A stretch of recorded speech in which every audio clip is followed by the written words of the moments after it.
Ed Henry.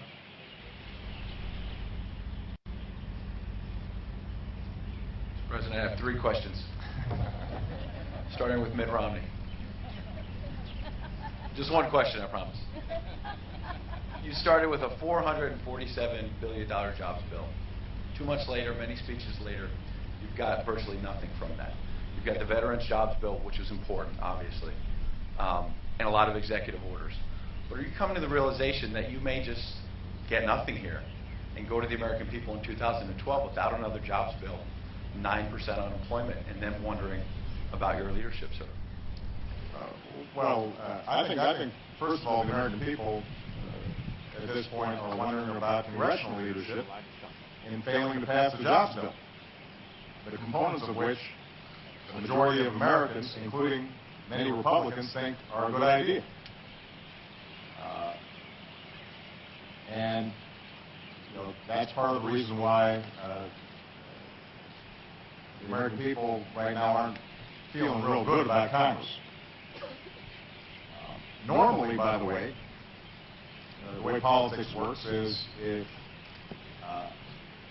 the overwhelming majority of the American people aren't happy with what you're doing, you start doing something different. So far, that hasn't happened in Congress, and the Republicans in Congress in particular. They don't seem to have that same sense of urgency about needing to put people back to work. I'm going to keep on pushing. My expectation is that we will get some of it done now, and I'll keep on pushing until we get all of it done. And that may take me all the way to November to get it all done. And it may take a new Congress to get it all done. But the component parts,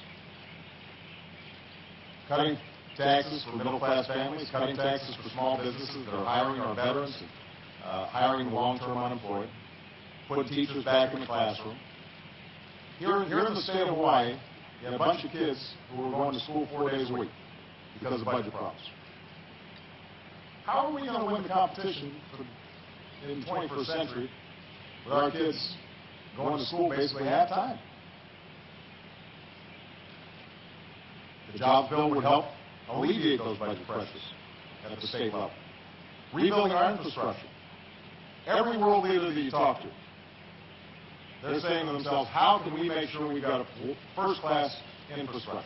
And as you travel through the Asia-Pacific region, you see China having better airports than us, Singapore having superior ports to ours.